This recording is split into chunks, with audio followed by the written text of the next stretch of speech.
Today we're making these fun and delicious mini Oreo ice cream sandwiches. Some people will say, you can just buy those. Well, honey, you can buy anything these days. So what's the point of making anything yourself? While you can buy these, they don't make the golden Oreo ones or any other Oreo flavor for that matter. So use your favorite Oreos. These are quick, easy, and delicious. We're going to get started with the ice cream base, of course. You'll need some cold heavy cream along with some cold sweetened condensed milk and vanilla. The vanilla is optional. I didn't have it. I didn't add it. Give these ingredients a good mix until your mixture is whipped. Now there's two ways to go about this recipe. You can either mix this really well, plop it in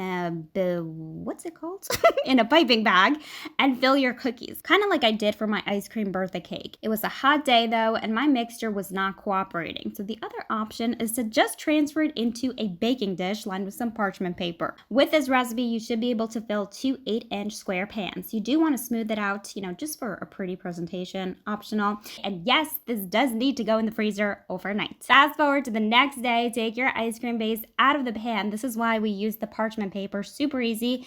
And working fast, you're just gonna cut out your ice cream with a cookie cutter. I know this is such a simple recipe, but sometimes the most simple things in life are the best ones. As mentioned before, the great thing about making these yourself is that you can use your favorite Oreos. Use whatever flavor you want. If you do make these, promise me you'll try this with golden Oreos. Golden Oreos are amazing. They need more appreciation. If you don't agree, well, you're wrong.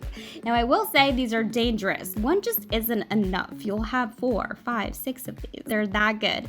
My nephew devoured these. They make a great snack, a great summer treat. Make these. I'm telling you, you will not be disappointed.